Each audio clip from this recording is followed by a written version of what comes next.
up, dude? What's happening, brother?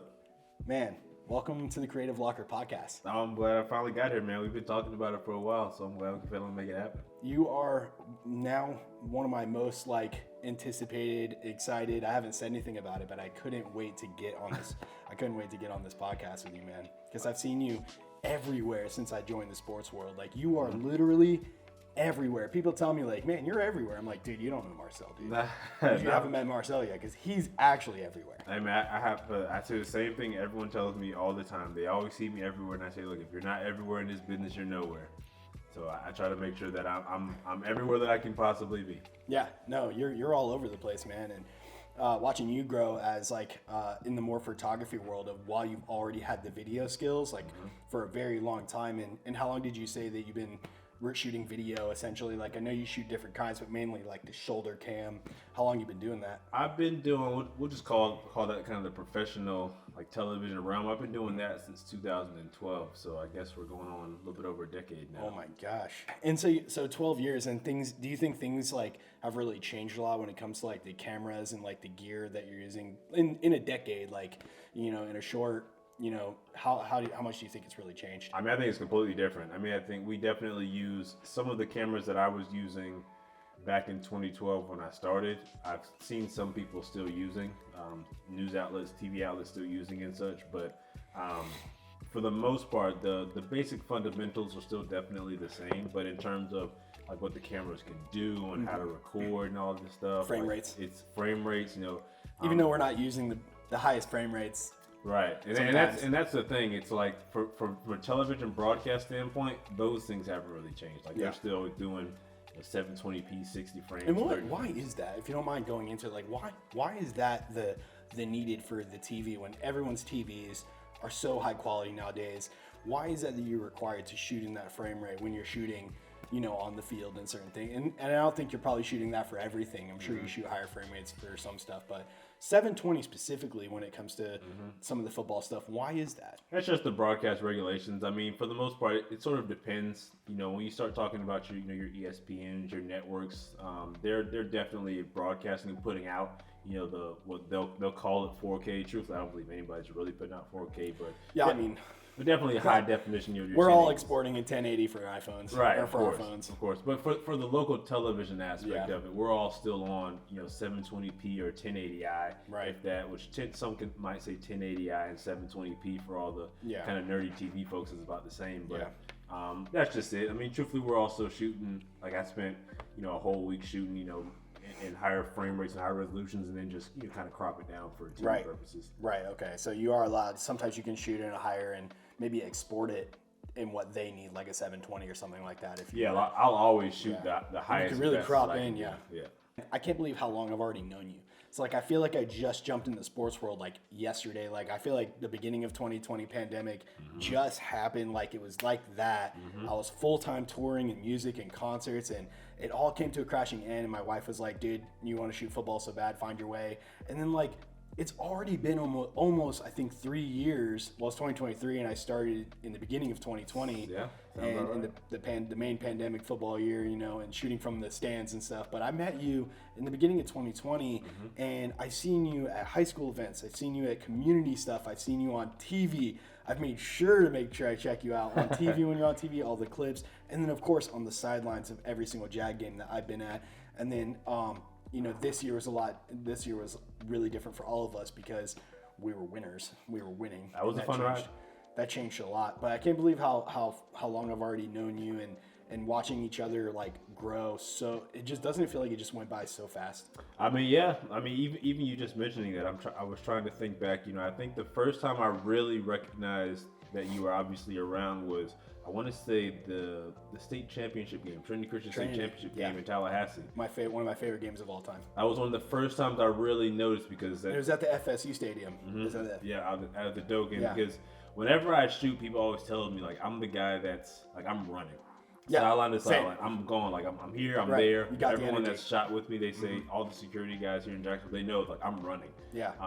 And I just remember during that Florida State or that Trinity Christian game that there was someone that was moving with me. Like obviously, Yeah. I'm moving fast Sure. up and down, but I realized like every spot that I was at, you were right there or Popping up. close by. Yeah.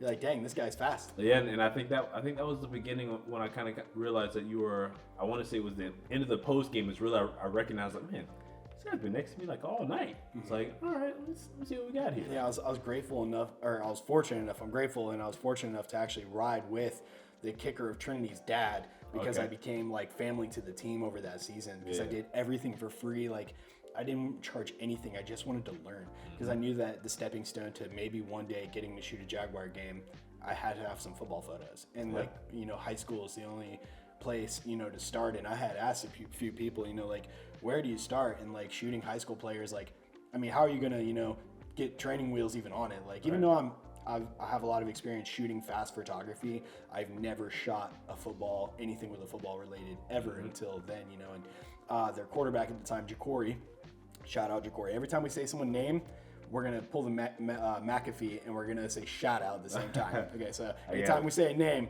shout out at the same time. That's right. See if we try. We see if we do it. Jacory Jordan. That's So like Jacory Jordan is one heck of a player, one heck of a person, and he was the first. There was a couple other kids from Baldwin that were really sweet to me, really did believe in me in the beginning, but Jacory wanted me there at practice. He wanted me at every game. He was even willing to get his parents to give me some money, whether need be. I think his mom shot me a little bit one time, for senior night or something like that, but he truly wanted me to be like his personal photographer. He's like, I don't want anyone else to shoot me. Like, you're my photographer the rest of the season. And they all told me like, yo, you're going to get there because you're already awesome at what you do and you're cool, bro, and all this stuff. But like, I just needed reps. I like really needed the reps. Sure. So after shooting so many, high school games and connecting with 904 Happy Hour, finally got the chance to, go shoot Gardner and go shoot the Jags. And man, no looking back. Here we are. Yeah, no, I mean, it's funny you say that because I tell everyone the same thing. The high school football scene, even not even just football, just the high school scene is kind of like where it's at. It's where you can start. Yep. Yeah, but it's like you'll get access that you won't get anywhere else. Doesn't matter how big you get in the high school kids. And for me personally, like even with my TV work that I do, everyone asks me sort of, what's like, how much do I enjoy? What's my favorite part about it? Is it shooting the Jags? Is it, going to Gainesville, Tallahassee, traveling around? I've been to, 22 of the 30 NFL cities. And that's awesome. That's so cool that you've got to, and you really do. Like, I always see you traveling to go shoot everything that the Jags have to do, and even sometimes like high school, college level stuff. Like, you're always traveling with it, and we'll get to that. Keep going. Yeah, but the high school scene is where it's at, man. Like, yeah, I don't get more gratification or fulfillment than with the high school kids. Even or just the scene in general. The parents, the coaches, the players, obviously. Because they're just so grateful and the personality is there, they're themselves, and some of them, they're trying to be so cool, but they look so awkward, but it's funny. And you start to really form these relationships. Like there's guys that we have in college now that I've known since they were sophomores in high school. I can't believe like I'm finally getting to that point. Yeah. Like that season, right? That game, I shot, Trini and Marcus Burke was on that team, and now Marcus Burke is a Gator. A few of those players, Barber, the offensive lineman, Barber. Yep. What's his first name? Austin. Yeah, so like a couple of those players, like I remember, hugging these dudes on the sideline and being like boys with them in the moment of them winning this championship in their last year in high school, and now we're a couple of seasons in and them being on the Gators, and I'm thinking, and then also Jacory's young backup, who's Colin Hurley, who's now winning championships as the starting quarterback, and he's going to go to, I think, LSU. Yep. And then he's going to end up getting drafted. And just these players, like watching them grow up and seeing them from when they were kids. And I'm excited to actually get to that point to when they make it to the NFL, whether somebody gets, whether full first round drafted or a practice squad drafted or undrafted free or any of that. If anyone even, it makes it to that level and I get to see them at some point, whether, they come to Jacksonville or even get signed to the Jags, just to know them since they were like a kid in high school, like that bond right there. Oh yeah. I can't wait to get it. And it's just putting in the time and patience. And I definitely believe there's kids out there that are definitely gonna make it. Oh yeah, for sure. I mean, just kids make it from here all the time, I feel like. Yeah, of course. And even bringing it full circle, I mean, you look at the Jags roster now. You've got Shaquille Quarterman and you've got Darius Williams. I covered both of them in high school. I didn't know Darius came from Creekside. I had no idea he's from here. Then he won the Super Bowl with the Rams, right? Won with the Rams. Left here, played at UAB. But yeah, I remember vividly. Just I can recall high school shots I have of him. playing in high school. Yeah. That's so sick. Now, do you run into him on the field this past season and go, "What's up, brother?" Not really. He's kind of a mild mannered guy, and actually Shaq's kind of like that too. But it's, I mean, you think about it. I mean, you're talking about what how school many did he years ago? Shaq went to Oakleaf. Oh, Oakleaf High School. Yeah. I remember him I remember the day he committed to the University of Miami, wearing the Miami gloves and throwing up the U. Yeah. And he was, on the field doing warm-ups and stuff. But that's so sick. I mean, they've talked to so many other media guys since then. It's kind of like we have to kind of recount some of these things. Oh yeah, I remember you, but we just kind of like that was then, this is now. Right. Exactly. Yeah. That's cool though. That is cool. I mean, what do you think the biggest? Before we move on, when it comes to high school, what do you think the biggest challenge is at the high school level shooting, whether it's photography or like, big camera shoulder TV stuff, like versus the NFL days? What do you think the biggest contrast is between shooting high school and NFL for anyone who's listening to this? The biggest contrast is in the difference. Yeah, like the biggest challenge, the difference like between the two, like whether it's harder for the NFL or high school. What do you think like one of the biggest things is that you have to like go in ahead of time prepared, knowing like this is the biggest difference versus like? Oh, it's definitely the speed of the game. Speed of the game is is that much faster, which is insanely fast in high school. Yeah, in fact, if they go up by like 30, right, or something, they just keep it going. Yeah, or even more so, just the actual speed of the gameplay on the field. Oh, the gameplay on the field. Like, I mean, right. your athletes, No once you get to the breaks. NFL, they're obviously the 1%er. So they're bigger, they're faster, they're stronger. The quarterbacks throw farther. The quarterbacks, throw faster. The guys run faster. So tracking the ball, from a quarterback to wide receiver in high school versus tracking the ball from, say, Trevor Lawrence or Christian Kirk, right, it was completely different. The speed is at a whole. It's like triple. It's I would probably say more than that. More than that, yeah. But that's the biggest thing, and it's great Speed. for us because for us to kind of get back into the mode before shooting NFL games, training camp and stuff. Like I wouldn't necessarily say it's a struggle, but there's definitely an adjustment period to get back to shooting NFL games. Yeah. And obviously having high school and college players shooting them, getting the opportunity to do that, definitely kind of it's like the warm up to get out there for that. I thought one of the biggest differences was, why are all these games at nighttime? Yeah, Friday night lights, though. That's true too. The lighting in the schools versus the lighting at NFL stadium is definitely so different. Some of these high school fields they're light enough for them, but for us on the photographer and visual aspect, it's a challenge.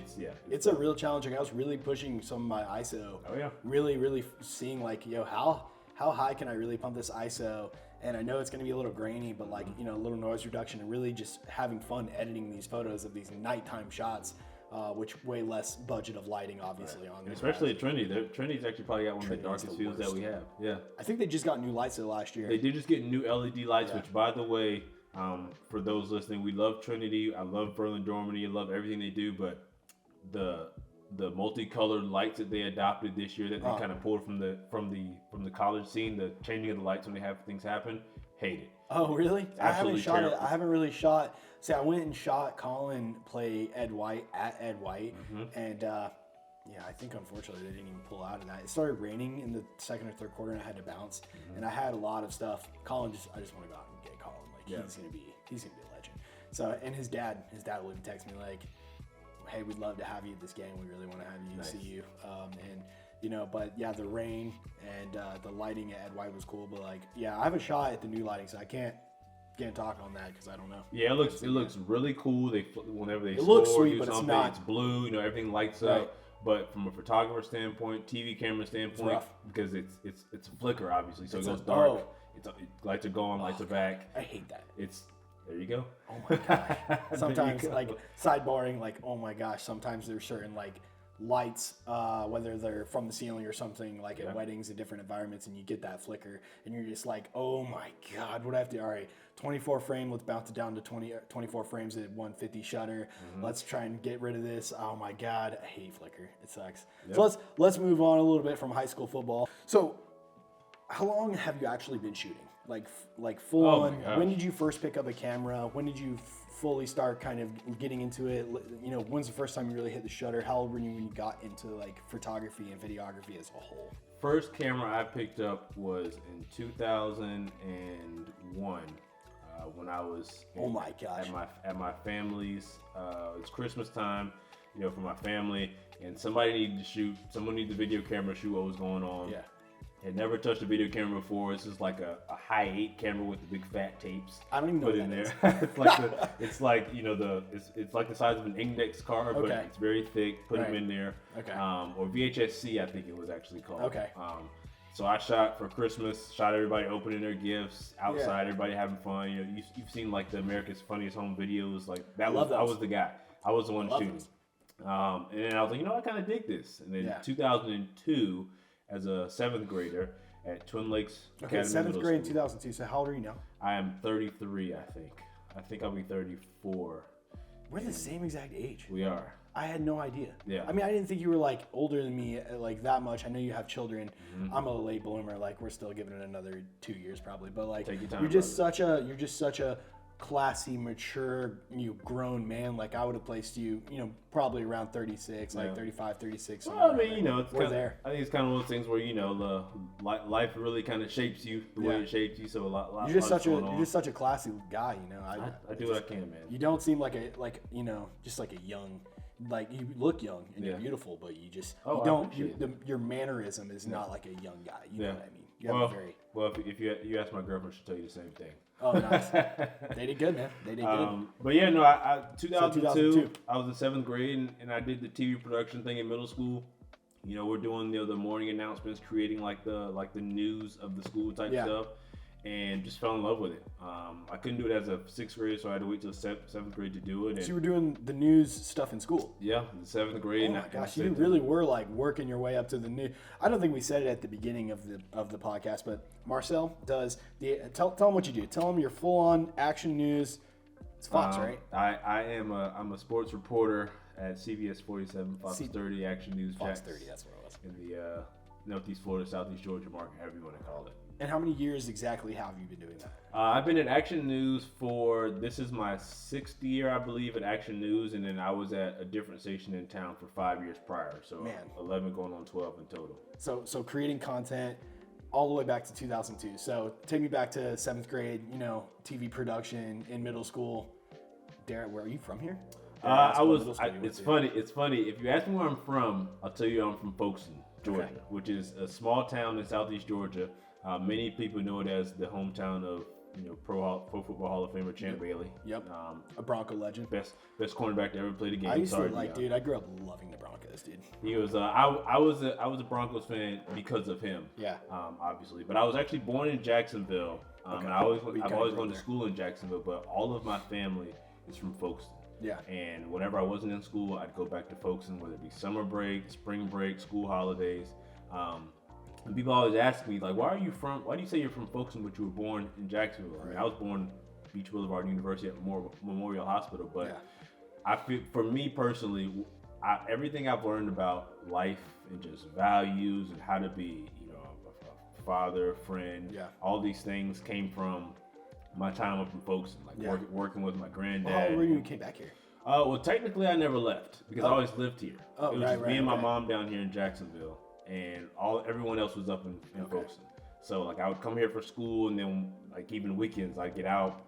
She'd send me back up there, or I'd ask to go up there and just hanging out with my grandparents, cousins, uncles, and everything. So I'm kind of like a border baby, I guess you can say. But I consider myself like from Folkestone just because that's where everything that makes up me, I got from there. Yeah. But that's a long time of content creating. That was a long time. I knew and it's funny because in 2002, I told myself, because I always was in love with sports, all sports, and I was doing video. I love video cameras now, and I said, my dream goal, I just want to do sports on TV.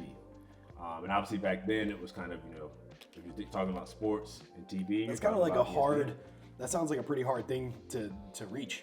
Yeah, it was. Like I want to be on TV talking about sports. That sounds like a pretty big goal. It was, and even as a 7th grader, you don't realize how tough it is. But I'm the type of person where I'm very driven. So like, I don't make plan Bs. Like it's like, this is what I want to do, and I'm doing everything I need to do to get there. I love that. I'm the same way. So did you immediately become a Jaguar fan like in 1995 when they debuted? Like being from kind of the border, Georgia's part of your life, big time. Jacksonville's part of your life, big time still. Did you go straight towards being a Jaguar fan, or were you a little bit of a Michael Vick fan? Oh yeah.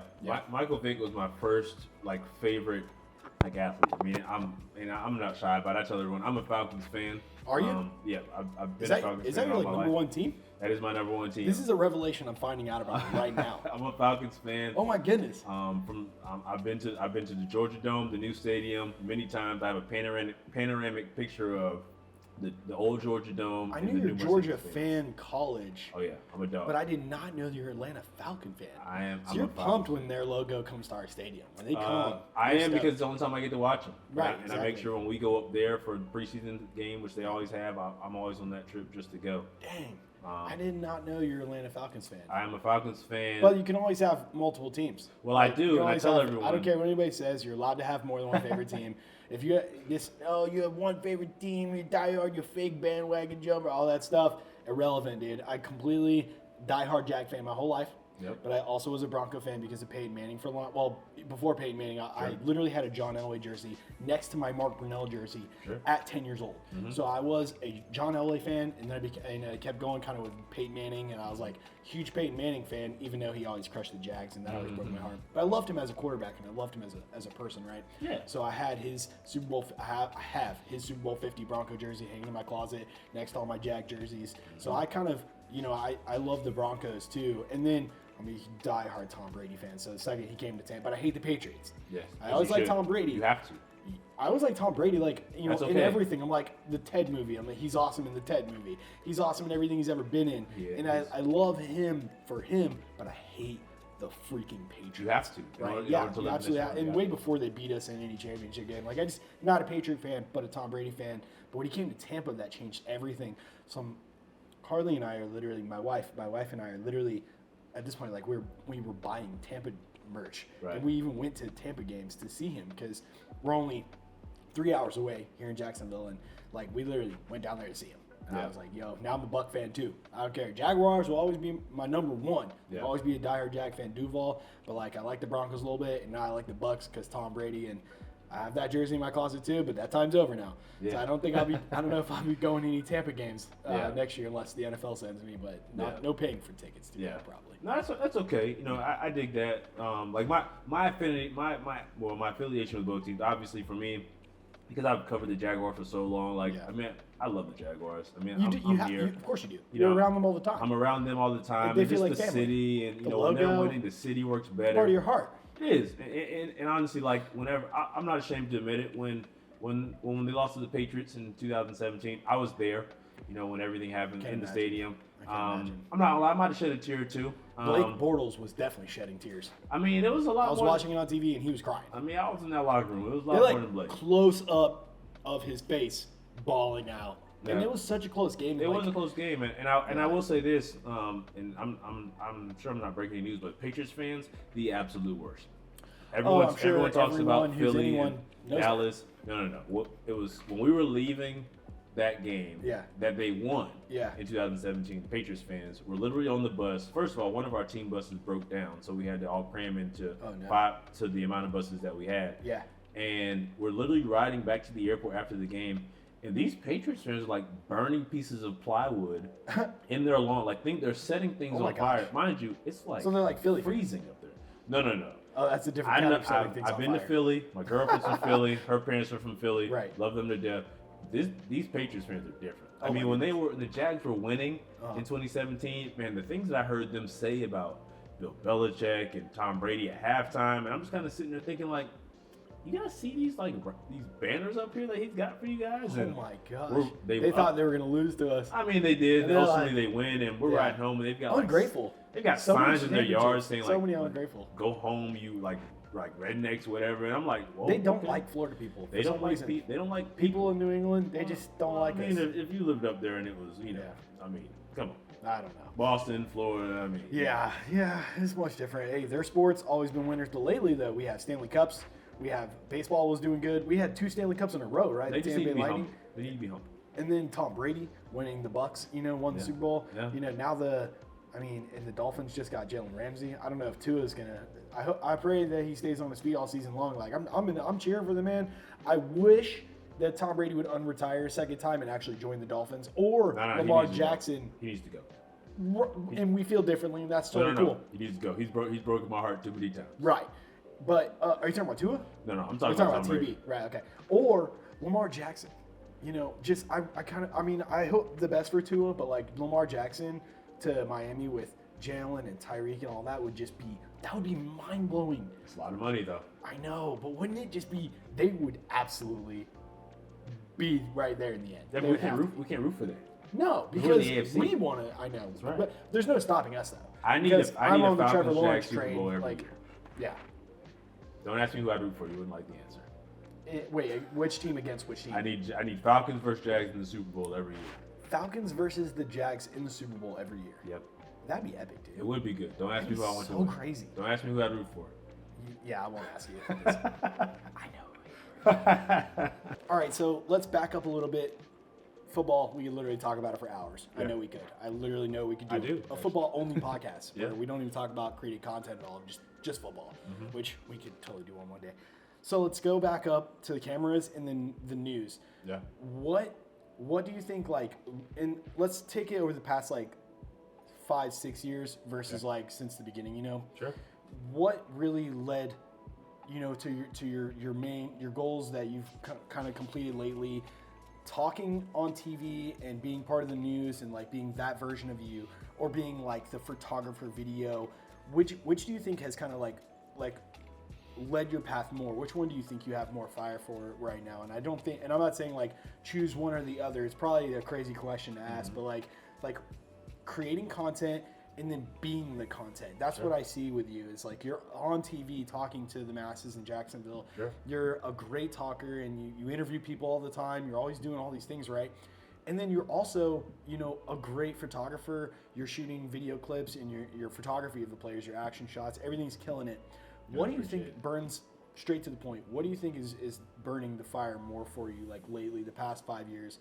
Where do you think you are with that? It's funny because this is going to sound like a politically correct answer, but it's truly, I finally got to a point to where I stopped sort of doing exactly what you're kind of saying, like picking one. Evaluating. Like I kind of got to the point where, because what a lot of people don't know is I was doing a lot of freelance photography before I even started with Action News. I was doing freelance work at games and stuff. And okay, so obviously you were already taking photos. You're already into creating the content and being a photographer before you got there. But obviously that's such a big stage to be on.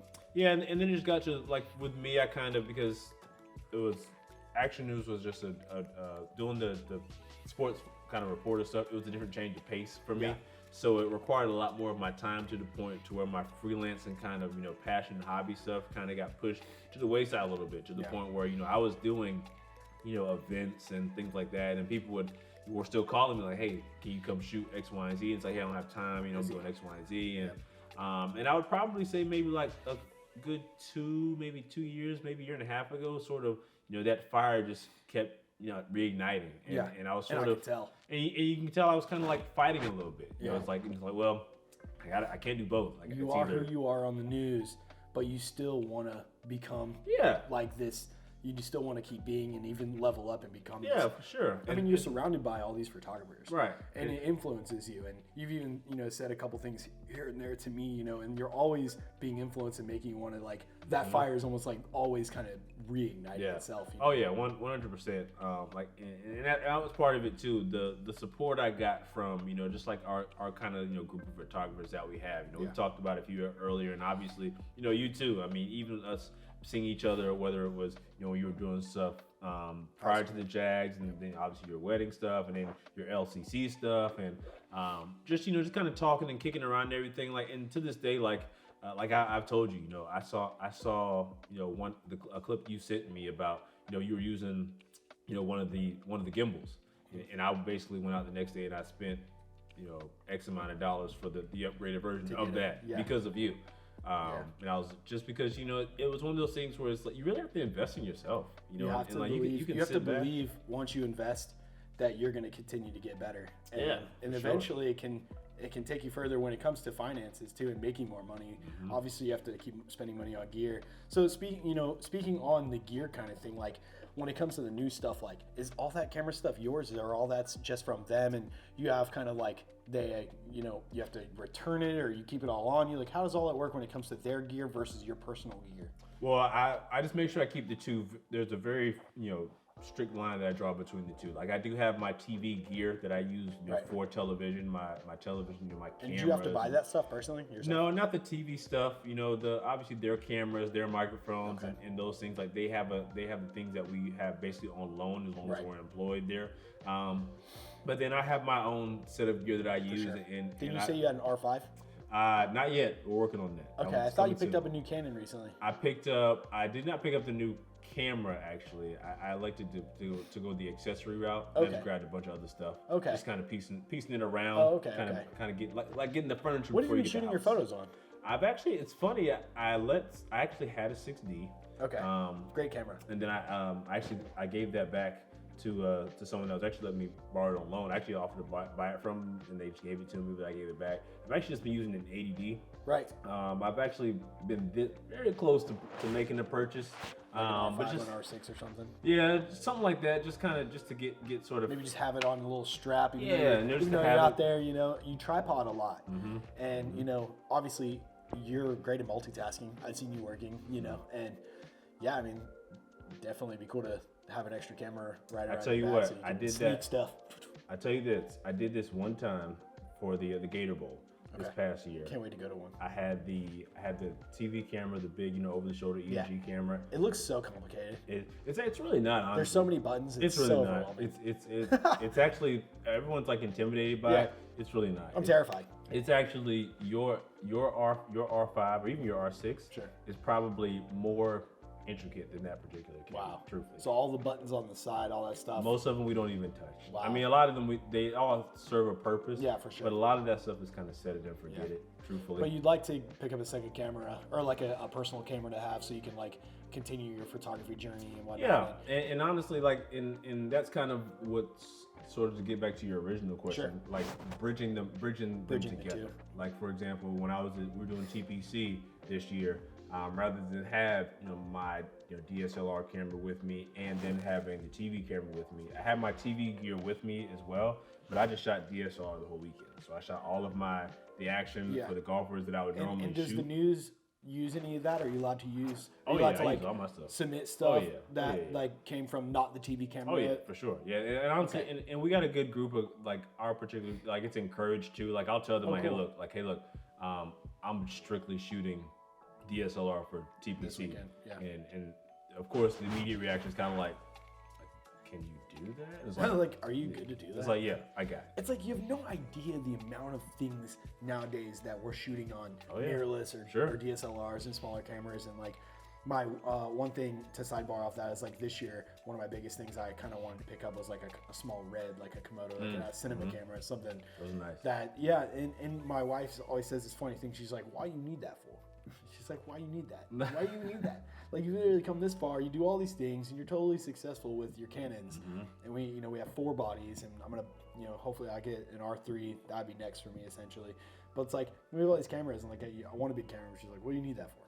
So I mean, next level. You just never, nowadays you can shoot. I mean, look at the cell phone stuff. I know I'm super sidebarring.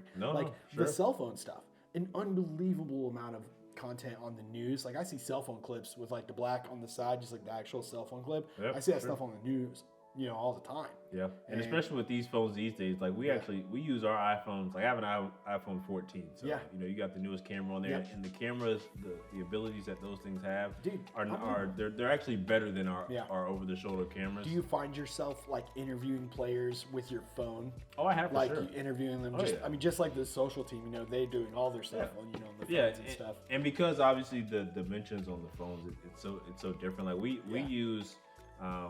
We beg everyone to shoot, horizontally, not vertically for TV. Right. But we use our phones for everything. I mean, for pictures, for just kind of, any type of video, some interviews, and because I mean, truthfully, and you know this just as much as anybody, like, good lighting is really the basics behind. Well, I mean, phones are the best when it comes to lighting. Sure. The automatic exposure when it comes to these phones, it's crazy. Like obviously, it's still a GoPro sized camera inside the phone, and the technology. It'll never be glass. Right. It'll never be a lens. Right. It'll never just. But when it comes to the lighting and the exposure and some of the stuff, like sometimes my wife will just want me to take a normal picture of her on the phone, even when I have the R5 or the 85, $7,000 rig here on my side. Like, but she wants me to take the phone photo because the sky, the build, everything behind her, everything is just going to come out so perfectly exposed. Where you have to make sure you have the right filter, you have to write all your right settings. Like, but sometimes it's easier nowadays just take out your phone and just take it on the phone. And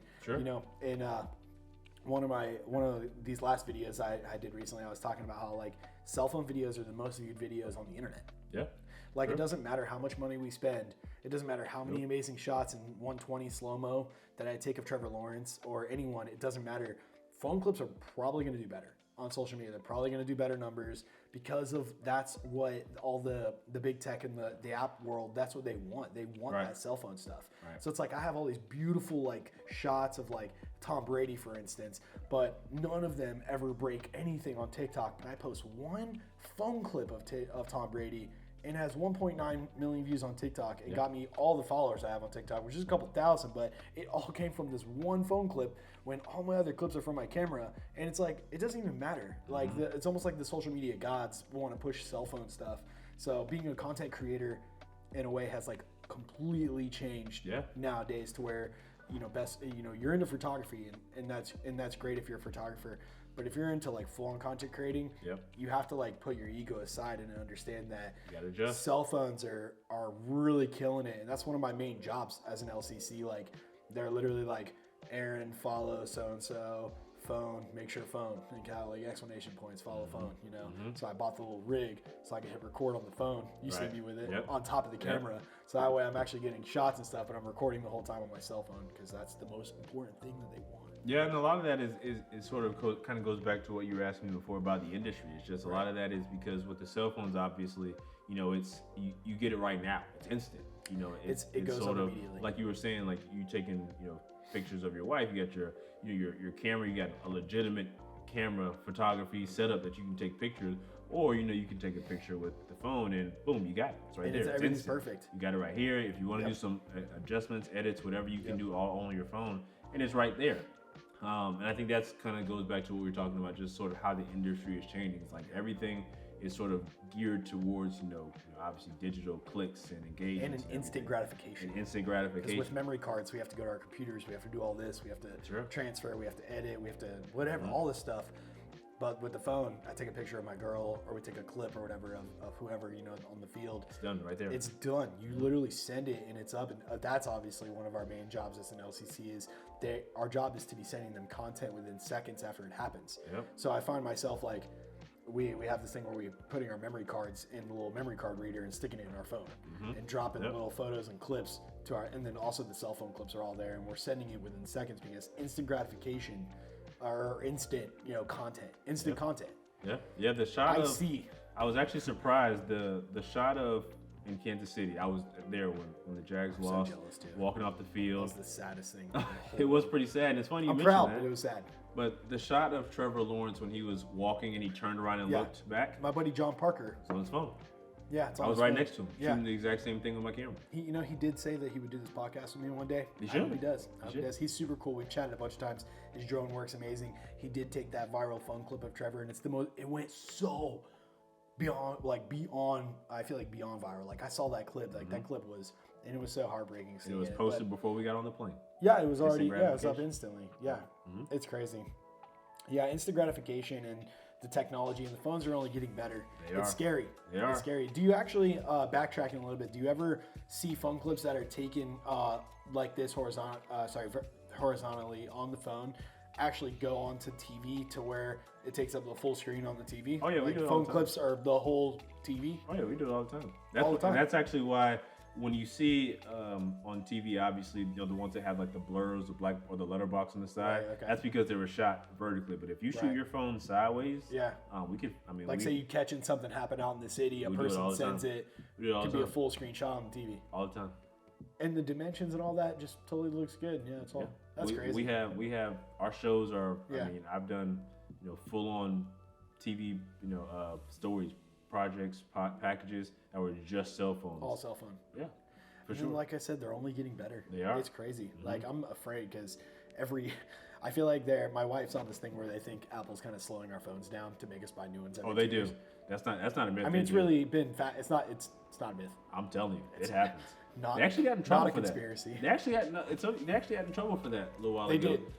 They did. But they definitely did, because I had an iPhone 11, and it was just like snail's pace. Yeah. And all of a sudden I get a 14, and it's like everything's blazing fast. It's insane. I bought the terabyte going into this season. I bought the 1 terabyte because they want, obviously a big part of my job is the phone stuff now, right? And I'm thinking like, dang, dude, I gotta. So now it doesn't matter if they slow it down. I'm gonna need the best cell phone camera, and then the stabilization too. Like, let's veer a little bit. Let's veer.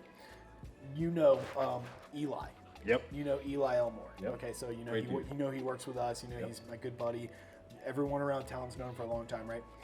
This dude's the cell phone king, bro. He's freaking nuts. I should say in his words, friggin', because he doesn't cuss. He's friggin' nuts at cell phone, he works for 9 to 4 happy hour. Yep. And sometimes we see all the phone clips going up, and I know that it's Eli for a fact. Taking a lot of. I mean, other people do stuff too, but I can really tell the shots that Eli's taking. Right. It's not. And he tells me what he does is sometimes he'll pop it into 60 frames on the phone, and that creates the stabilization. Obviously, because 24 frames is going to be a little more shaky, right? He pops it over to 60 4K on his phone. Yep. And that's what I do. Dude, it's like he's on a gimbal, but it's just his hand. And he's walking, he's doing walking, running, even he skates and does all this stuff, and he's taking stories. And some of the stuff, I don't know what his settings are, but I need him. I do the same thing.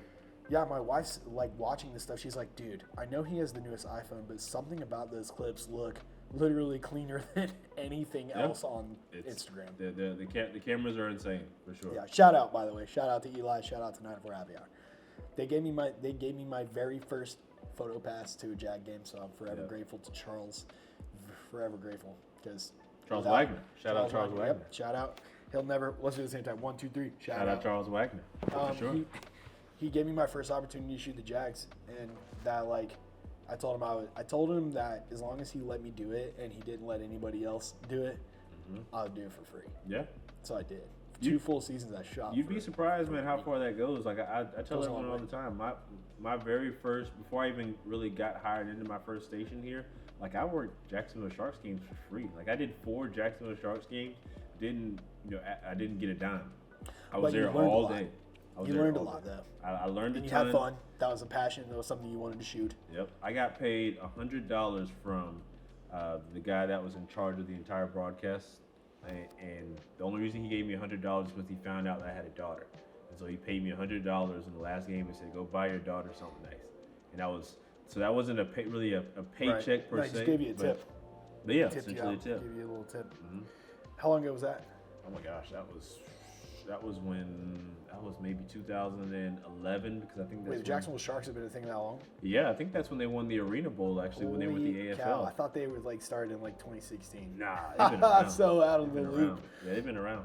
Other than the Jaguars and the NFL, I just started learning all the high school teams and all the sports stuff around. I never knew anybody. It wasn't my world. Yeah. Music was my world, and that's all I cared about. I didn't know anything else. And then it's weird when you go into a different profession, but it's under the same profession, if that makes any sense. Yeah, no, so it's all right, there's so many different things in this world that you can create content, be a photographer, and and if you are the kind of person like us, you get there if you put your mind to it. Yeah. Some people think it sounds corny and cringy, but it's like, if you really actually learn what you want to learn, and you show people that you're going to work hard, and it goes a long way. Yeah, no, for sure. I tell people all the time, man, Jacksonville is a great sports market, and like I say that, been put on from here. So many people have been put on from here. Yeah, and people think I'm crazy when I say that, because obviously the Jaguars' success has been great. But if you're talking about getting into a sports market, you've got an NFL team here.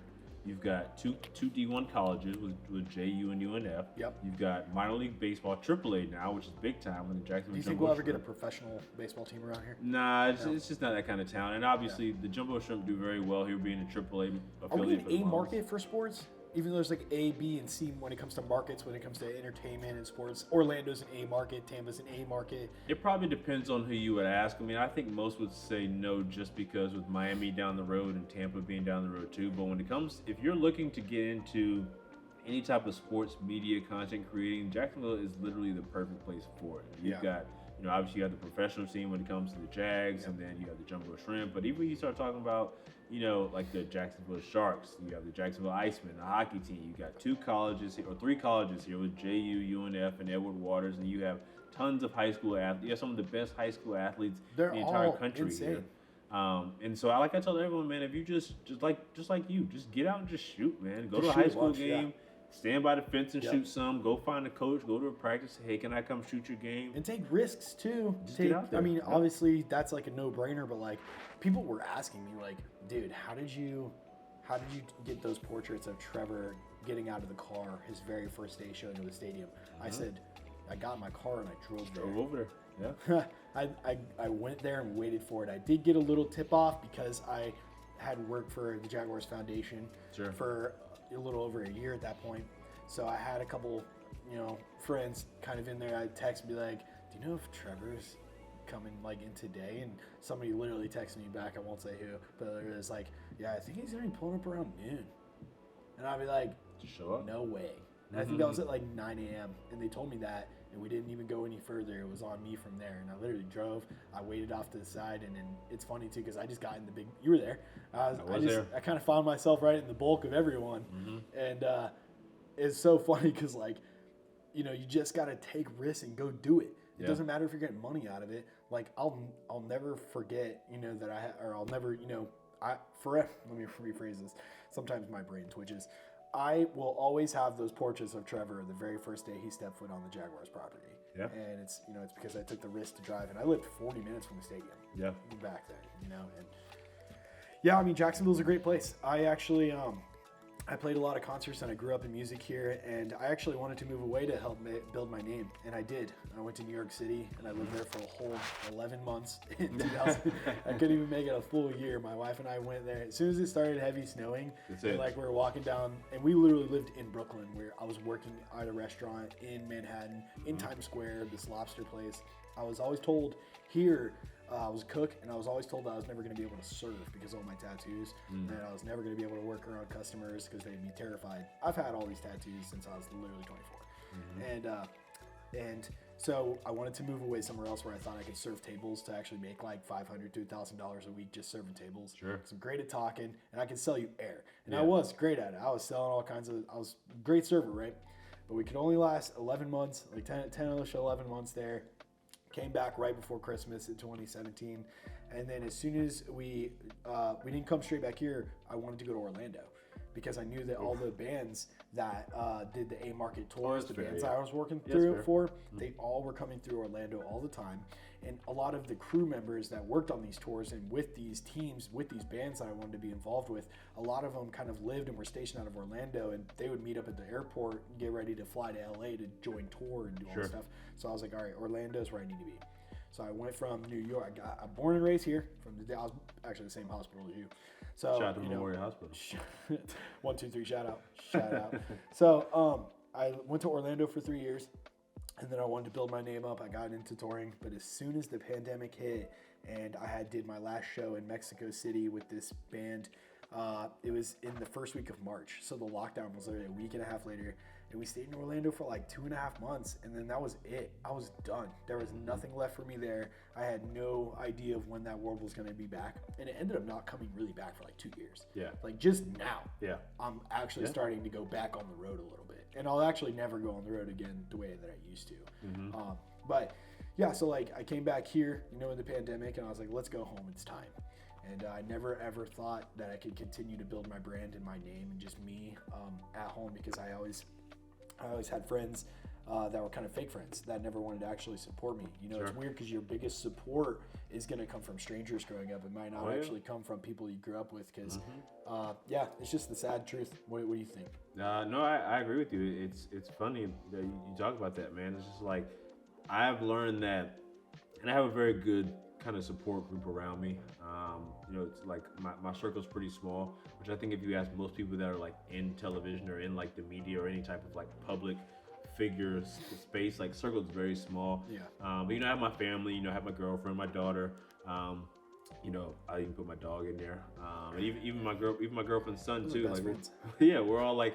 But I feel like for me, man, like the support I get from, like just, like we were talking about earlier, our kind of photographer group, but even just the people in the street, man. I have people, come up and tell me that, hey, we love what you do. One of the greatest things that one of the greatest stories I have actually from in terms of just kind of public, I guess, interactions. Is I was standing on the wall shooting a basketball game. It was Riverside High School taking on. How long ago was this? This was either last year or the year before, the season before, one of those two. Okay. I was there taking pictures and I was doing video.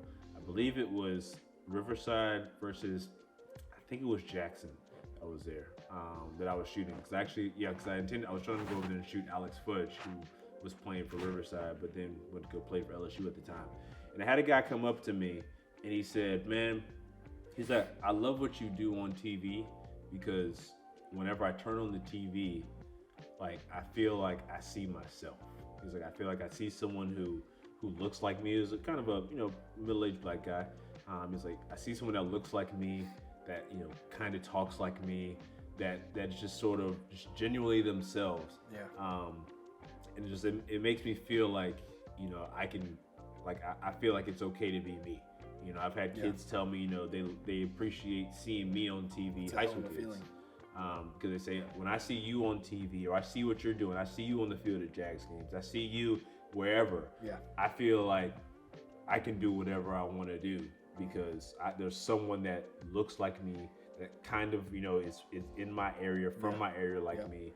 And that's the kind of stuff really, man, that really keeps me going, man. It makes the sleepless nights, worth it. I mean, there's been days when I've worked, 16, 17, 18 hours a day, traveling and stuff like that. And you get home and you're missing time with your family and all that stuff really weighs on you a lot. But like you said, man, just the strangers, I'm out in public. I had a guy, we were at the Museum of Science and History yesterday, me and the kids, and they were like, the guy was like, where do I know you from? And I was like, I mean, I'm not sure, man. I don't know. He's like, well, I work here. You're like, I feel like I've seen you.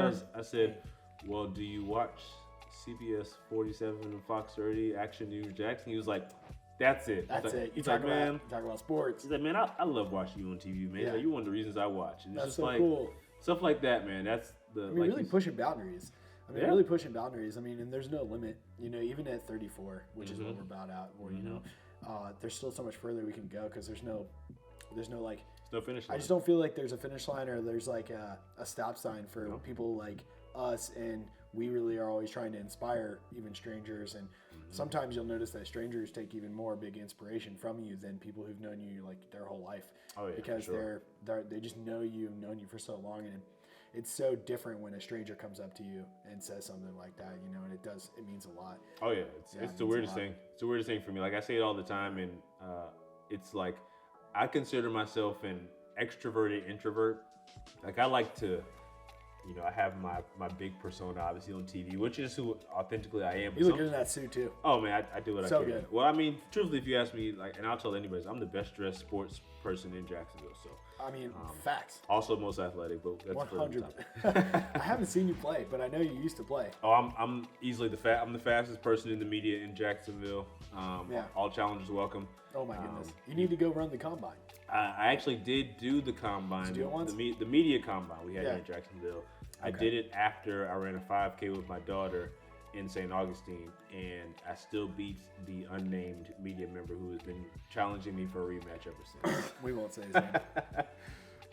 That's awesome. But yeah, That's it's awesome. yeah, man, it's cool. I love it. And like really seeing these people out. I mean, like if someone comes up to me, a stranger, viewer, whatever, and they know me, immediately I'm kind of like, okay, why does this person like know me? The whole TV thing never clicks with me initially. Right. And sometimes it's kind of like, for the longest time when I was first starting up, it was uncomfortable. Because it's like, well, you know me and I don't know you, so this is weird for me now. So I gotta go. At what point do you think that went away? At what point do you think that went away? Maybe like 2 years ago, honestly. 2 years ago, that feeling started kind of finally going away, where it's like, all right, this is who I am. People are starting to, and you have to kind of get more comfortable in your own shoes, when that stuff happens. Yeah, and it was just it was that conversation I was telling you at Riverside. I realized because if you ask me, man, I'm still that young kid running around in the country in Georgia, like just a regular guy. Like I don't see myself as anything different than that. Yeah, and we're always, no matter how big of a life or a name that we chase, we're we're always going to just be just like the football players. Yeah. I tell people all the time, like people think they're crazy celebrities, but they're just regular normal dudes. guys. And no matter how far our careers go, we're just dudes who love shooting stuff and just creating content and being social and talking to people. And I can't imagine talking on TV and not even knowing, the numbers, but I don't know, and knowing all the people out there are actually like seeing me talk to them, and then them approaching you out in public and being like, I love you, I see you on TV, love listening to you. Like that's crazy. No, that's a hell of an accomplishment. It's just like this, it's funny, like the whole live TV thing, man. At the end of the day, it doesn't matter who's watching. You're talking to one camera. Truthfully, like when I'm on TV. Is there a teleprompter? There is a teleprompter in studio, but when we're out in the field, man, it's just like we're just talking. That's you. We're just going. That's all you. A great story. Like we were at the Tom Coughlin J Fund not long ago. I watched that. I saw that. That was all. None of that was scripted. Just straight free. We actually found out we were trying to get him for the show, and my hit time was about 6:53. At about 6:48, we didn't think we were going to get him on the show, so it was like, okay. He's totally. I got a show in here. We'll just do that show. And he's getting kind of old. It was just because we were all delayed and everything kind of got pushed back. Just being dumb. But the funny thing was, and not many people know this, but I didn't know that we were getting Tom Coughlin for that interview, like on live, until 30 seconds before they were coming back to me. No way. I got when 30 seconds. I got a text. You're like, all right. We're in the commercial break. Okay. I'm next. Okay. Carolyn with the J Fund, she texted me and said, hey, we're bringing Coach over. But we didn't know. Like 30 seconds, in 30 seconds, we're back on live TV. So it's like, okay. So I just tell the producers, like, hey, kill everything. Just let me go. Just let me go. And then that interview lasted about 2.5, 2:40. And it was just, murdered it. Yeah, it was great. I watched it. That was cool. So it's cool. it's a little bit of a rush, but it's great. It's live TV is fun, and I enjoy it. Just ad-libbing and just talking. So when it comes to like interviewing and then like everything you talk about on the TV, what do you think what has it been like for you really working with the Jags so closely, being in the locker room, talking to these players right in front of their faces? Obviously you have Mia and you have all these people around you and everyone's interviewing, and like I know a little bit before we actually got rolling on the podcast, we were talking a little about relationships with Jag players. Like from your point of view, and even I can talk about mine a little bit if you want, but like from your point of view, you've been doing it much longer than me. What has it been like to be close to these players and just the feeling of being so close to them all the time and just shooting them? These people that like, are held to this, huge pedestal of, they're like celebrities in a way. Like these NFL players are literally like celebrities in a way. Well, I mean, some of them, like Trevor's on Subway commercials. He's pretty might famous. As well be a celebrity at this point. Famous. He's pretty famous. He's kind of famous.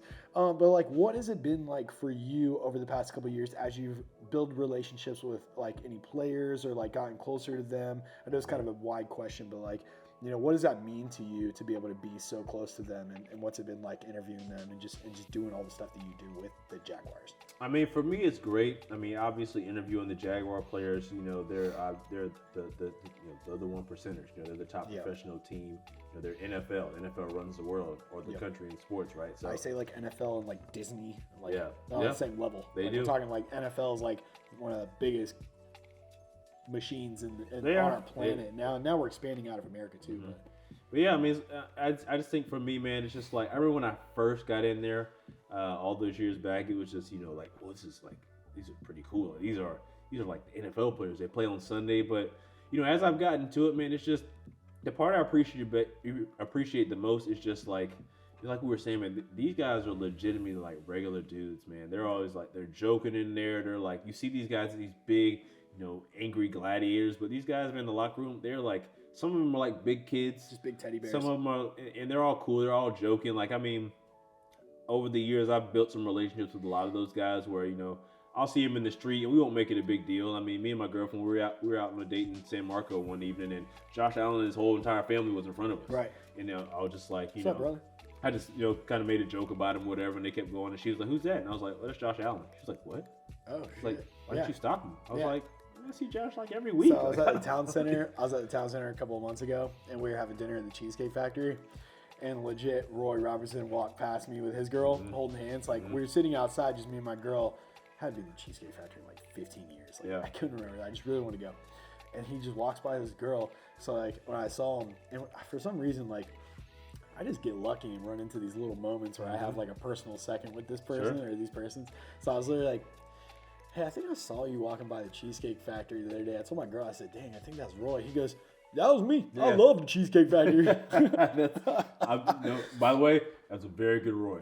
That's pretty good. That's pretty good. Right? But he's one of my favorites too, man. I love Roy. When he re-signed with the Jags, I was really happy, man. That was cool. He was one of the first when he first got here for training camp, and because for minicamp and everything like that. I remember I shot him some pictures on Instagram before we'd even talked. Right. And like he responded immediately, and we've been kind of, I would say like we're not like tight, but like we talk to each other, and like he's like one of the best dressed guys in the team, and we're flying with the team. He's I'm so like, classy. He is a great dude, and I'm always he like was wrecking dudes last year. He's a good dude. He actually played better. It's funny because toward the end of the season, that's when it seemed like the public was kind of really noticing, but he played well. He's been playing well the whole season. The majority of the season. Yeah. Was that his first season with us? That was his first season with us. He wasn't with us last year? No. He was here with Urban. Okay. He was here last year. He was here with Urban. That happened? That unfortunately, trust me. Did that happen? I feel like raising my hair, bro. Yo, check this out. So like I always make this joke, like the Marvel world, like the cinematic universe, right? So I don't know if you keep up closely. My wife are really into it, right? Yep. So like now they're going into this whole like multiverse. Yep. Yeah. You know where I'm going with this. Mm-hmm. So like there's this the camp last season, right? 2 seasons ago the Urban's camp. Yeah, Urban's camp, right? Mm-hmm. So like I'm out there and I was fortunate enough to be out there and shooting Tim Tebow with Urban Meyer, and like I see these photos from time to time like on my cell phone roll, and I'm like, dude, this is a different universe. This is a multiverse moment. Like we literally dropped to a whole different multiverse where Urban Meyer and Tim Tebow were wearing Jag jerseys all the way up till the preseason game right before Tim got cut, which I have a shot of him actually reaching to catch the ball, and the Cleveland Brown guy bear hugged him, literally no holding call or anything. The guy was literally holding him down like, you're not catching this football right now. And I have proof of it, like literally bear hugged around Tim's arm while he could not even make a move on the ball, like bear hug. And I don't think he was given a fair shot. But different universe, and I think it's so crazy that like that Urban thing even happened. Like at first I was actually like really stoked because my wife's father is a diehard Gators fan, right? He thinks Urban is a straight up, legend and a great smart coach. And of course, a lot of people in the world know he is and think he is and whatever. And obviously he talks on all the college stuff, and he's, all the respect in the world, but like it's such a different world from college to NFL. And boy, did he blow it. Boy, did he blow it. Well, he had that money in the bag. And he came in with the mindset that he was going to run an NFL team like he ran the Florida Gators and Ohio State and Buckeyes. It just was never going to happen. Yeah, maybe with someone like Young, like you could probably get away with that.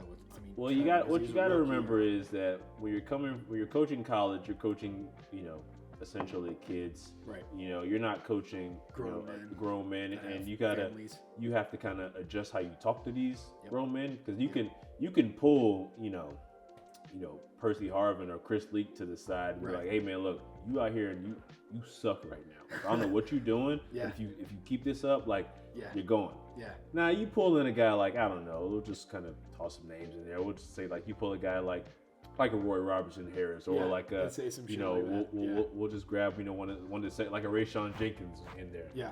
You're not going to talk to him like he's a 20 whatever year old freshman in college. Like you just can't do that. He's going to literally pull the it doesn't work in the room from a few years ago. Like, did you really just say all that?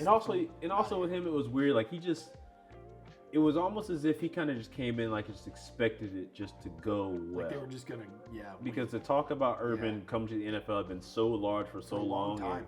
I mean, there was times when he would leave our press conference that we'd be at, and we're like, what is he talking about? Who was he talking about? What? Like he would like he would say a name, and we're like, he didn't know what he was talking about. At this point, I'm fully convinced that he was just fucking winging it. I mean, I tell people all the time that look, as crazy as that year was, we have to be appreciative, because without him, we wouldn't have gotten the practice facility that they're building right now. Right. Because that was his big thing, facility. So that new practice facility that's being built. And he also did help the decision to get us the greatest thing that's ever happened, probably to the team, probably ever. Well, I don't give him credit for Trevor Lawrence, because that was 100% going to happen. They could have hired me, and I was drafted. Yeah, I mean, I don't think anybody anybody in that room was actually going to take Justin or Zach. I mean, that would have been absolutely bonkers. Yeah. And I'm not saying Justin's terrible. Justin's actually a great quarterback, and I think if they get some pieces around him, then he will actually build and succeed a little bit in Chicago. I mean, I don't know if they're going to win a Super Bowl, but I got a friend of mine named Garrett Biedenbaugh. He's Yeah. a Clemson guy, and I also have a friend of mine. Her name is Shannon. Her husband Tyler. They're diehard South Carolina fans because they graduated from the University of South Carolina. They absolutely hate Trevor Lawrence at the University of South Carolina. If they bought the team and were owners, they would have drafted Trevor Lawrence. So I don't give and Urban they hate credit him for with that. a burning passion. Well, South Carolina fans are still pretty upset at Yeah. him. And also, believe it or not, Tennessee fans are upset with him because he's from Cartersville, Right. and he actually grew up a Peyton Manning fan, I believe. Yeah. And wanted to No, go he- to no, he wanted was to a go to big Peyton Tennessee. Manning fan. He's big. That's why he picked 16 because Peyton was 16 in college. I mean, let's talk about Trevor for like just 2 minutes. Like, do you think that Trevor is the key to the Jacksonville Jaguars getting a ring in the city? Absolutely, I love it. I tell everyone. He is for multiple reasons. One, obviously quarterbacking. You know, he's great quarterback. Sure. Best quarterback Jacksonville Sure. ever had for sure. Oh, already. Like, it's crazy that we're only like one successful season in with him, Yeah. with like a competent coach and all the good stuff. And then some pieces obviously around him. But, you know, take someone like Patrick Mahomes, and he just proved clearly that it doesn't matter if you have this A-list, insanely crazy receiver. If you're the man, For the leader, you're a leader. if you're not just a leader, but if you're good enough, you bring up, you just pull the Tom Brady effect, you bring up all these receivers around you. Like, I don't know if, I cannot say that Christian Kirk and Evan Ingram and our guys would have had the yards and the TDs and the season that they just had, which I believe was all their best season, right, ever. Everyone had, every receiver had career You could never, high years. you except could for never Marvin Jones, I think. confidently ever say that any of those dudes, like if we would have got all the same receivers and had, I won't name names, but anyone else, it wouldn't have gone like that. Well, yeah, for sure. It wouldn't have gone like that. And it's bigger than his arm, honestly. Like, Yeah, just yeah. from his presence in the locker room, you know, how he's talking to, you got guys, you know, dropping balls. I mean, look, let's be honest. In the beginning of the year, you know, I got Travis Etienne dropping wide open passes in Washington. I got him fumbling going into the end zone versus New York. Definitely. But Trevor's always building these Yeah. guys up. I got Zay Jones dropping Yep. balls. I And got he Chris. tells them it doesn't matter. And It's just keep all going. good. Just keep going. Next one. The next one. The next one. Yep. Man, the sound. Man, you into the sounds of the game? I did. Watch him. I did. And you could tell, like, it's infectious, you know, It's with a guy like infectious, that. I think he definitely is. I mean, he's definitely a Peyton Manning next up on the list kind of figure. I don't think he's going to be like Peyton. I think he's going to be himself. I think the best thing that you could do in their position, with anyone building a brand, whether you're an NFL rock star on the field, I was going to say like a rock star in music.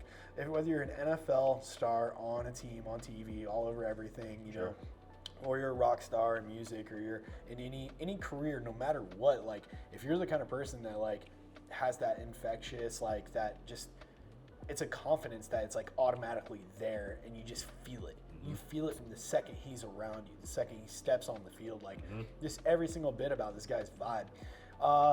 I don't think I've ever been a bigger fan without actually fangirling, because that would be weird because I'm around him so close all the time. And No, it's not weird. and he's cool with me, and I'm never gonna like really fangirl over him, but I love the guy, and I hope he does. He's I hope great, he dude. does pull this team to a place that we've never been before, and I actually think he would. I think like if somebody asked me to place $1,000 bet that the Jags will win a Super Bowl in Trevor's time here, even if it's just one, I think I would take the bet.